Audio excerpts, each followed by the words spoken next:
So this is it. My first ever column for OK Online, and I could not be more excited to get started and give you guys a glimpse into what I get up to. This week has been quite a busy one, and that's largely down to Love Island. Who hasn't been glued to the ITV2 villa? I feel like I joined the Love Island party late. In fact, this series is the first one I've watched. I know, I can't believe it either, but within weeks I was totally hooked. I am obsessed with Jack Fitcham and Danny Dyer. I've met Day's dad Danny Dyer a few times over the years, usually at the soap awards, and I know he must be beaming with pride about how well Day's handling herself and just how warm and down-to-earth she's coming across. I feel like we could be best friends, and I don't say that about anyone. Apart from Jane McDonald. Because quite frankly, who wouldn't want to be friends with her? Imagine the fun you'd have on one of her cruises. So, my money is on Jack and Day to win. They're the cutest couple in there by far, and I love how real they both are. Jack might not have a washboard stomach or rippling muscles, but in a villa where all the other guys do, it's great to see someone with a body type that most of us can relate to, and I think Jack looks just as good as anyone else in there. All the fun on Artasu.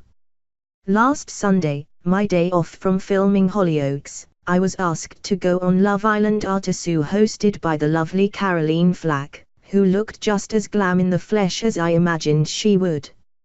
I don't know which I was more excited about, meeting Caroline or getting my very own personalized Love Island water bottle. On the panel with me was Firi McCann and Danny Jones from MC Fly. Both of them were lovely, but Firi did make me giggle just before we went live when she turned to me and asked if her spotty trousers made her look like a Dalmatian. Firi, if you're reading this, babes, I think you looked ace. Danny and I both made the bold decision to wear white jeans, something that I think is normally only ever acceptable on holiday. So when I walked into the green room and saw him wearing them too, rather than being horrified we looked similar, I was actually massively relieved. It's sadly not coming home now. I won't pretend to know a thing about football, but when it comes to the World Cup I think even the most uninterested become invested, and I know I have this year even after the heartbreaking result this week. I always think it's fun to see which player and wag make the cutest couple. Perhaps Love Island has rubbed off on me a little too much. For me, it has to be Harry Kane and his fierce Katie Goodlath. A photo went round online earlier this week of the pair of them pictured with David Beckham when they were aged 11 and 12 respectively at the launch of David's football academy.